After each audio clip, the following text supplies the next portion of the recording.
Hello, welcome to R S academy. So आज हम देखेंगे हमारे कंडीशनल ऑपरेटर्स क्या होते हैं, ऑपरेशंस। जैसे मैंने आपको लास्ट टाइम बताया था कंडीशनल स्टेटमेंट्स के बारे में। तो उसमें हमने क्या देखा था? हमने उसमें देखा था हमारा इफ एल्स स्टेटमेंट क्या होता है, कैसे हम इफ एल्स स्टेटमेंट का यूज़ करते हैं। ठीक है, तो मैंने आपको बताया था कि हमारे कंडीशनल स्टेटमेंट इफ एल्स के अलावा भी होते हैं। तो आज हम देखने वाले हैं उसमें से हमारा टर्नरी ऑपरेटर क्या होता है। What is ternary operator? तो टर्नरी ऑपरेटर क्या है? ये भी हमारा एक कंडीशनल ऑपरेटर होता है। इसमें हमारे पास तीन चीज़ होती है। एक तो हमें बताया जाता है इसका सिंटैक्स। तो चाहे आप जावा करो, आप सी प्लस प्लस करो, कोई भी लैंग्वेज करो, इसमें आपका सिंटैक्स सेम होने वाला है सारे लैंग्वेज। सबका जो आउटपुट होगा वो डिफरेंट होगा, बट सिंटेक्स क्या होने वाला है आपका? आपके सिंटेक्स तो ऑलमोस्ट सेम होने वाले हैं। क्या है इसमें? हमारे सिंटेक्स में तीन चीज़ें। पहला हम कंडीशन बताते हैं, हम लिखते हैं कंडीशन, जो भी कंडीशन हमें लिखनी होती है सिंपली। तो फर्स्ट हम क्या करते हैं?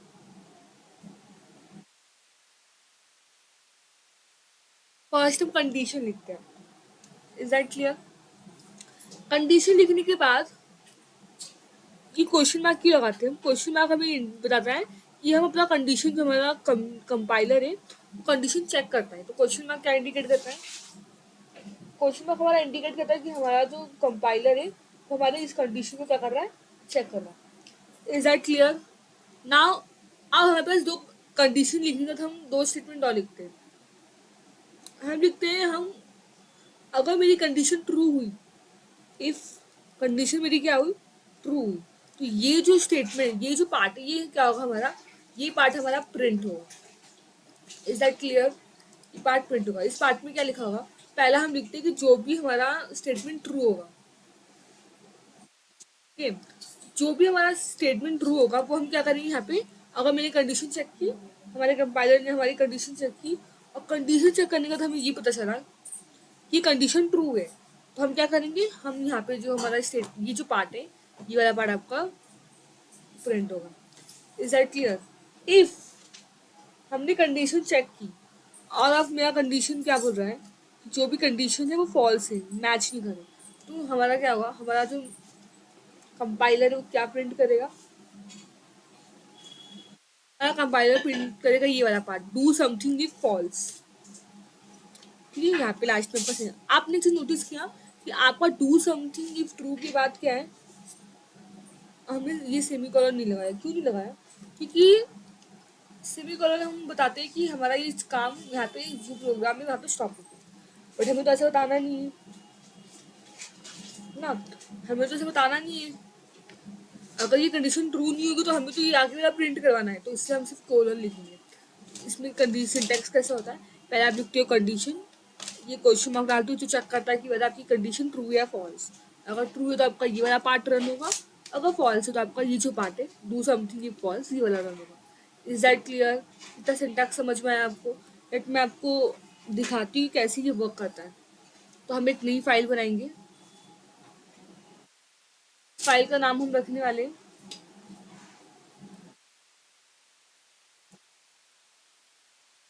टर्नरी कंडीशन, लिखेंगे, लेट इसका रखते हैं टर्नरी डॉट सी। नॉर्मल कुछ भी आप लिख सकते हो, एज इट इज। हमने एंटर किया, हमने ये फाइल बनाई। ठीक है, सबसे पहले हम क्या लिखते हैं,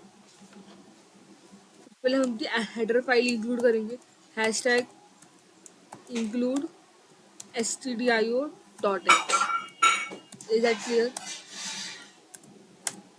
एंटर। फिर हम लिखेंगे, हम लिखने वाले इंट में। Is that clear? अब समझो मैंने एक वेरिएबल बनाया इंट एज करके। क्या बनाया मैंने? मैंने एक वेरिएबल बनाया इंट एज। नाउ मैं प्रिंट करने को बोलूँगी, print F enter your age. क्या प्रिंट करने को बोलूँ कि आप अपना एज एंटर करो। फिर मैं लूँगी स्कैनफ। क्या लेंगे? हम लेंगे स्कैनफ। क्या लिखेंगे? Percent d ampersand age. क्यों लिखा हमने परसेंट डी? परसेंटेज में बता रहा है कि हमने जो एज वेरिएबल बनाया वो कैसा है, वो इंटीजर डेटा टाइप का है। Is that clear? ये आपको क्लियर हो? नाउ अब मुझे क्या करना है, नाउ मुझे टर्नरी कौन सा हमारा टर्नरी है, तो ये करना, टर्नरी कंडीशन वर्क कैसे करता है हमें उसका एक करना है। सबसे पहले सिंटैक्स क्या आपका, आपका सिंटैक्स होता है पहले आप लिखो एक कंडीशन। फॉर एग्जांपल मैंने एज लिखा, मेरी जो एज है वो greater than is equal to 20 होगी। कितनी होगी? Greater than is equal to 21 होगी अगर मेरी एज। फिर क्या सिंटैक्स हमारा, हम डालते हैं अपना क्वेश्चन मार्क,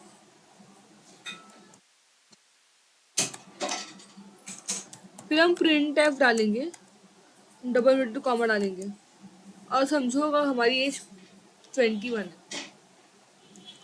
तो हम डालते हैं कि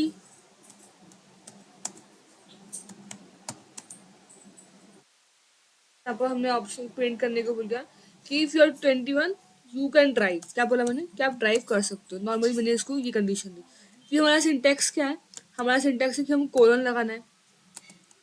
उसके बाद हमें क्या करना है, वापस से अगर ये स्टेटमेंट हमारी ट्रू नहीं होगी तो हम क्या लिखेंगे, हम लिखेंगे print F you can not drive. ये हमने कंडीशन दी, ठीक है। अब इसे रन करो। जैसे ही हम इसे रन करेंगे,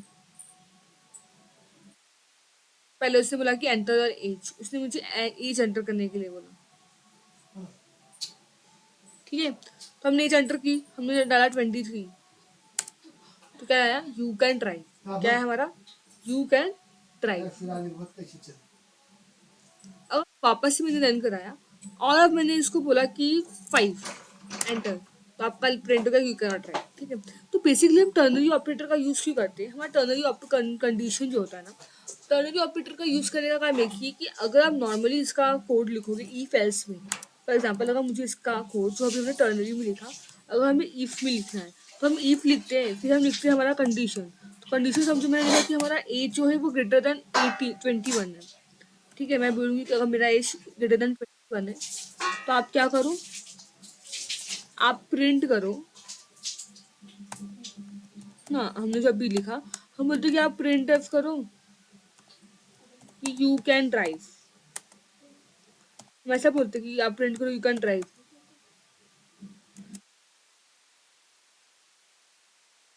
ठीक है।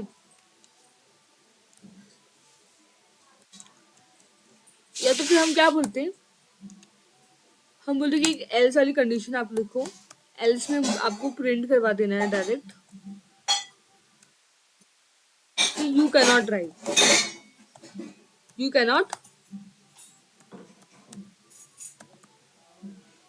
ड्राइव। एक मिनट, प्रिंट एफ,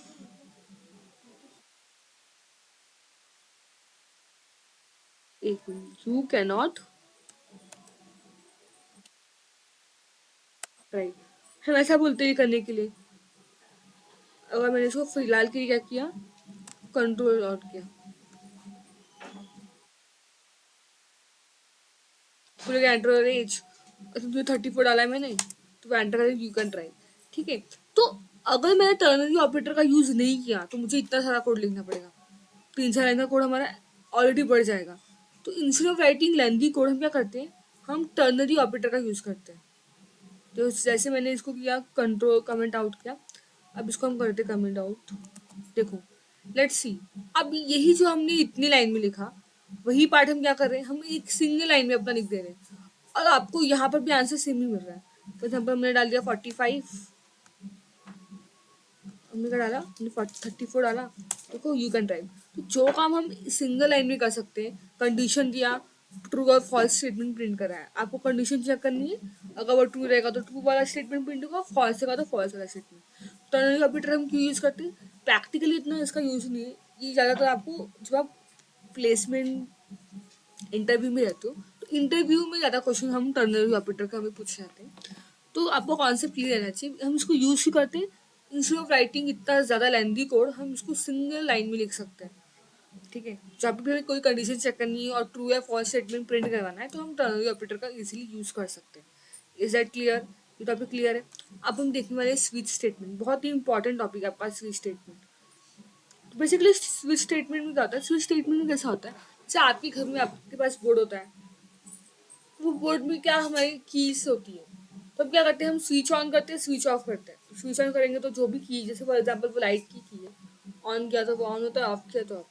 वैसे प्रोग्राम में भी हमारा स्विच स्टेटमेंट होता है, जिसमें हम डिसाइड करते हैं कि कौन सा केस हमारा क्या होना चाहिए, रन करना चाहिए, कौन सा ऑफ रहना चाहिए। लेट्स सी, इसका पहले हम सिंटैक्स लिखते हैं। नॉर्मली स्विच स्टेटमेंट का सिंटैक्स होता क्या है, तो स्विच स्टेटमेंट होता है ना, हम क्या कर सकते हैं, स्विच स्टेटमेंट में आप दो तरह के कॉन्स्टेंट लिख सकते हो।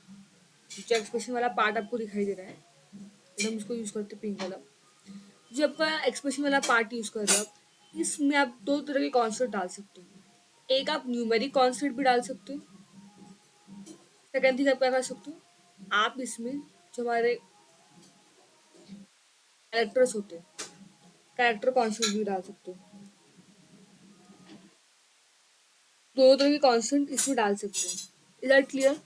तो हम स्विच लिखते हैं, स्विच लिखने के बाद हम इस जो हमारी ब्रैकेट है, ओपन ब्रैकेट, इसमें हम या तो न्यूमेरिक कांस्टेंट डालेंगे तो कैरेक्टर कांस्टेंट, दोनों कांस्टेंट आप डाल सकते हो। सिंटेक्स क्या है, आप स्विच लिखा आपने, दोनों से कोई कांस्टेंट डाला, फिर आप केस बनाते हो, कुछ नंबर ऑफ केस आप लिखो, जितना केस आपको चाहिए। ठीक है, तो केस समझो मैंने कांस्टेंट एक्सप्रेशन नाम का एक क्या बनाया, मैंने कांस्टेंट बनाया। ठीक है, तो हमने क्या लिखा, केस, हमने लिखा केस कांस्टेंट वन। यहाँ पे आप जो भी केस बनाओगे उसका नाम लिखोगे, और इसके बाद आपका होगा स्टेटमेंट, जो भी स्टेटमेंट आपको प्रिंट करवानी होगी, फिर आप ब्रेक करोगे, फिर आप केस टू लिखोगे, जो स्टेटमेंट लिखना है वो स्टेटमेंट लिखोगे, ब्रेक करोगे, और लास्ट में आप जैसे दो तीन केस आपने लिखा, जब आपका सारा केस खत्म होता है तो आप एक डिफॉल्ट भी डालते हो। डिफॉल्ट क्या करते हैं, डिफॉल्ट केस में आप डिफॉल्ट स्टेटमेंट लगाते हो। इसका वर्किंग कैसा होता है, हम इनपुट, जो भी हम इनपुट देंगे वो क्या करेगा, हमारा वो इनपुट हमारा मैच करेगा जिस भी स्टेटमेंट से। फॉर एग्जाम्पल अगर केस टू से हमारा जो इनपुट है वो मैच करेगा, उसकी कंडीशन मैच हो गई, तो क्या करेगा, मेरा केस टू जो भी है वो क्या होगा, फिर रन होगा। ठीक है, ये ब्रेक का वाक्य क्या होता है, ब्रेक बहुत इंपॉर्टेंट है। बेसिकली आपकी जो ब्रेक लिखते हो, ब्रेक अगर आप नहीं लिखोगे तो, ये ब्रेक इंपॉर्टेंट है, इसलिए ब्रेक हमें क्या करता है, ब्रेक लिखने से आपका हर जो आप जो प्रोग्राम आप जो इनपुट दोगे, आपका वही केस रन होगा। अगर आपने ब्रेक नहीं दिया तो आपका सारा केस रन होगा। कैसे क्या है, मैं आपको पहले प्रोग्राम की हेल्प से एक्सप्लेन करती हूँ। सिंपली हम एक नया फाइल बनाएंगे जिसका नाम हम रखते हैं, जैसे कि स्विच केस करने जा रहे हैं। ठीक है, सबसे पहले मैं इसका क्या करती हूँ, लेट्स सी, हम इसका नाम रखते हैं switch dot C. Okay, enter करते हैं। पहले हम क्या लिखेंगे, hash tag include stdio.h। Okay, एक मिनट, हैश टैग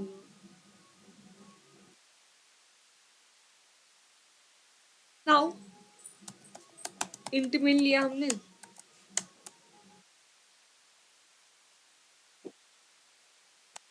हम एक वेरिएबल बनाएंगे, पर मैंने आपका वेरिएबल बना इंट डे में, जो एक नॉर्मली अपने एज के रखते, एज भी रखेंगे तो कोई इशू नहीं। इंट एज हमने रखा। नाउ हम प्रिंट एफ करने को बोलेंगे कि एंटर और एज। ओके, और हम स्कैनफ बोलेंगे कि आप अपना जो एज है वो एंटर करो नॉर्मली, परसेंट एम परसेंट, ये तो इतना तो आपको समझ में आ गया ना। हम एक अपना स्विच केस बनाएंगे, स्विच किया हमने, और इसमें मैंने डाला आपका एज। ठीक है, समझो मैंने केस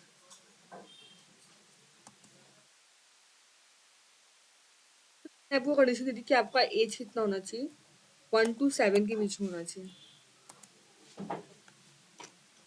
ठीक है, ना मैंने बोला कि अगर आपका केस 1 है,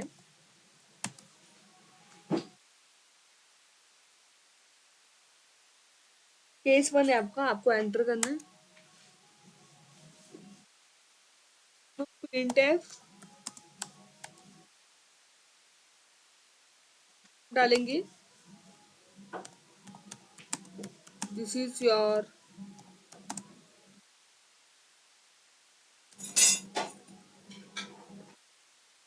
हम बोलेंगे कि हमने केस डाला कि यू आर 1 year ओल्ड या 1 year ओल्ड बेबी, हम नॉर्मल ऐसा डाला। ऐसे हमें कितने केस बनाने हैं? हमने अपना 1 to 7 डाला है ना।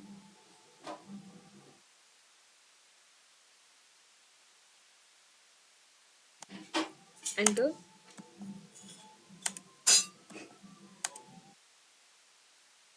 तो हमें कितना चाहिए? 7 चाहिए। एक मिनट, सॉरी गलती से रन हो गया। टोटल हमें कितना चाहिए? टोटल हमें 7 चाहिए। तो लेट्स सी, 1 2 3 4 5। एंटर। 6।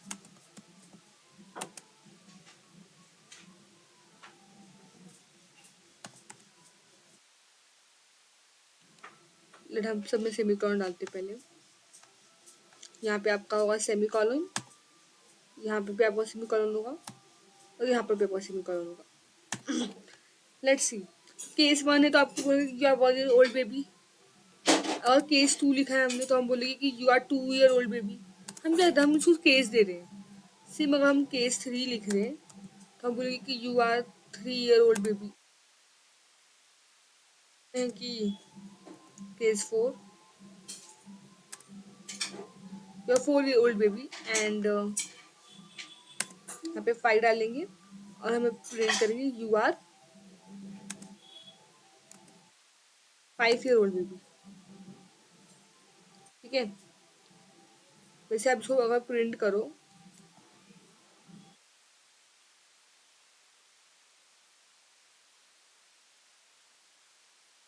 ठीक है,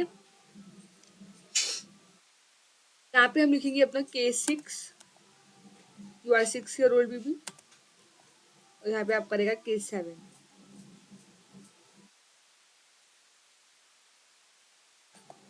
you are 7 year old baby. और एक एक केस हम क्या करते हैं, हम डिफॉल्ट रखते हैं। हम क्या रखते हैं, एक हम रखते हैं डिफॉल्ट। डिफॉल्ट की कंडीशन क्या होती है? डिफॉल्ट आप लगाते हो सेमी कॉलन, कॉलन मतलब, enter, printf baby. Sign देने के बाद आप बेबी नहीं हो, हम समझो हमें ये सब प्रिंट करने के लिए बोला। ठीक है, आपको यहाँ पे रिटर्न 0 लिखना है क्योंकि हमने इंट मेन लिखा है तो आपको कुछ ना कुछ रिटर्न करना पड़ेगा, तो हम रिटर्न 0 लिखते हैं ना। जब हम इसको रन करेंगे, ठीक है,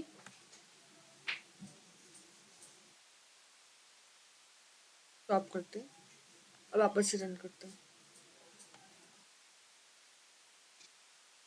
हमने रन किया, उसने बोला कि एंटर एज, समझो मैंने एंटर किया 6। जैसे हम एंटर करेंगे तो उससे क्या लिखा कि you are 6 year old baby, you are 7 year old baby, you are not baby. देखो ऐसा क्यों हो रहा है, मैंने तो आपको सिर्फ 6 बोला, तो इतना सारा प्रिंट को मैंने आपको स्टार्टिंग में अभी मैंने आपको एक्सप्लेन किया था कि आपका सिंटेक्स क्या है केस लिखने का। आप केस लिखो, आप प्रिंट एफ जो कराना है वो कराओ, साथ में आपको लगाना है ब्रेक। क्या लगाना है? आपको लगाना है ब्रेक।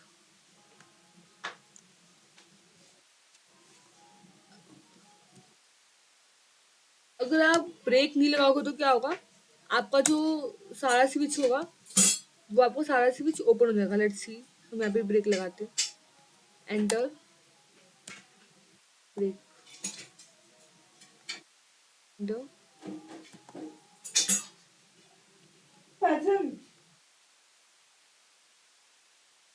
यहाँ पर भी क्या लिखेंगे, एंटर, ब्रेक लगाते हैं, यहाँ पे एंटर। नाउ आप रन करके देखो, आपने रन किया, क्या बोला, एंटर एज, हमने डाला इसमें 6। देखो अब से आपका प्रिंट होगा you are 6 year old baby. क्यों? अब ऐसा रन क्यों नहीं हुआ कि you are 6 year old baby, you are 7 year old baby? क्यों? क्योंकि हमने ब्रेक लगाया। ब्रेक लगाने से क्या होता है, ब्रेक जब आप यूज करते हो तो ब्रेक आपका जो है प्रोग्राम को जो कंडीशन आप जो आप इनपुट दोगे तो क्या करेगा, वो चेक करेगा कि वो इनपुट आपका कहाँ मैच हो रहा है। इसे चेक, जैसे मैंने आपको दिया 6, अब जैसे ही मैंने आपको 6 दिया तो क्या हुआ, केस वन में चेक किया कि नहीं, ये लेट्स सी।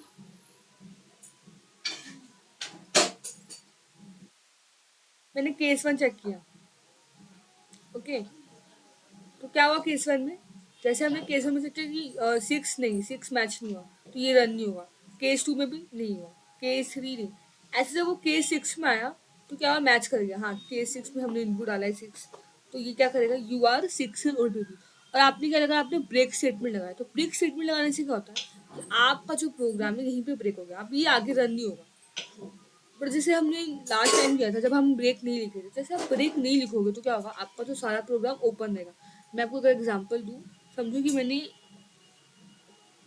क्या किया इनको, लेट्स सी, अगर हमने इनको कमेंट आउट किया, ये वाले ब्रेक हम लिखते हैं यहाँ पे, कमेंट आउट करते हैं इसको, कमेंट आउट किया इसको ना। अगर मैंने आपको इनपुट डाला, रन किया हमने, और हमने इसका इनपुट डाला 7, 7 डालते, हम डालते वापस इसका इनपुट 6, ना क्या होगा, तो वो वापस से आपका प्रिंट हुआ, you are 6 year old baby, ये प्रिंट करा। फिर उसके बाद में क्या प्रिंट किया, you are 7 year old baby, you are not baby. क्यों ऐसा हुआ, इसका रीजन ये है, आपने अपना केस जो अपने स्विच केस बनाया है, इसमें आपने केस सिक्स देखो, ये स्टार्टिंग का प्रिंट क्यों नहीं हुआ, स्टार्टिंग का प्रिंट नहीं होने का एक ही रीजन है, क्योंकि हमारा कंडीशन यहाँ पे मैच ही नहीं हुआ। जब कंडीशन मैच नहीं हुआ तो ये प्रिंट नहीं होगा। जबकि जब हमारा केस सिक्स में हमारा कंडीशन मैच हुआ, तो इसमें मैंने ब्रेक स्टेटमेंट में क्या किया है, मैंने ब्रेक नहीं किया, मैंने अपने स्विच को ओपन रखा है। और जब मेरा स्विच ओपन रहेगा तो जो कंडीशन हमने दी रहेगी वो कंडीशन तो मैच होगी, साथ ही में अगर वो उसमें प्रेजेंट होगी तो वो कंडीशन मैच होगी, साथ में आपका जो आगे का स्टेटमेंट अगर आपने ब्रेक नहीं लगाया तो वो ओपन रह जाएंगे, वो तो प्रिंट होगा, साथ में आगे भी आपका कर्सर क्या होगा, मूव करेगा और जितने स्टेटमेंट है वो सारे प्रिंट होगा। तो इसीलिए हमारा 7 year old भी प्रिंट हुआ, और हमारा यू आर नॉट भी वो भी प्रिंट हो गया। ठीक है, अगर वही मैंने इसमें अगर मैंने इसको कमेंट आउट नहीं किया होता, मैंने ब्रेक नहीं हटाया था, मैंने ब्रेक लिखा होता, अब मैं इसे रन करने को बोलूँगी कि रन करो। ठीक है, मैंने इसको बोला कि रन करो, तो जैसे इसने रन किया, वैल्यू 4, रन किया 4, एंटर करो, देखो you are 4 year old baby. क्यों, बाकी का स्टेटमेंट क्यों नहीं ब्रेक हमारा रन हुआ, क्योंकि हमने ब्रेक लगाया। ब्रेक लगाना बहुत इंपॉर्टेंट है आपके स्विच केस में। ब्रेक लगाने से क्या होता है कि आपका जो स्विच है वो सारा ओपन नहीं रहता, आप जो इनपुट दोगे अगर वो मैच करा तो वो रन होगा, अदरवाइज नहीं होगा। जैसे कि अगर मैंने इसको इनपुट दिया होता 23, ये मेरे केस से मैच नहीं हुआ, तो डायरेक्ट क्या प्रिंट होगा, आपका डिफॉल्ट केस क्या है, डिफॉल्ट हमारा, ये अगर 1 to 7 में से कोई भी आपका एज मैच नहीं कर रहा तो वो डिफॉल्ट होगा, जो कि प्रिंट होगा आपका you are not baby. Is that clear. तो ब्रेक लिखना आपके जो स्विच केस में बहुत इंपॉर्टेंट है। अगर आप ब्रेक नहीं लिखोगे तो क्या होगा, आपका जो भी पूरा स्टेटमेंट सब जितना है सारा प्रोग्राम रन करेगा। Is that okay, I hope आपको एक क्वेश्चन समझ में आ रहेगा। लेट्स आज के लिए इतने ही करते हैं, नेक्स्ट लेक्चर में आपको इसके कुछ प्रोग्राम प्रैक्टिस कराऊंगी और फिर हम नेक्स्ट कॉन्सेप्ट पे जाएंगे। तो थैंक यू सो मच। तो जितना हो सके चैनल को सब्सक्राइब कीजिए, लाइक कीजिए, और डेली बेसिस में मैं आपको सी एन जावा कि आपके जो भी कोड्स है वो मैं आपको डेली बेसिस पे मैं आपको पढ़ाऊंगी। सो जितना हो सके आप प्लीज़ शेयर करें इसे। थैंक यू सो मच, मिलते हैं नेक्स्ट सेशन में।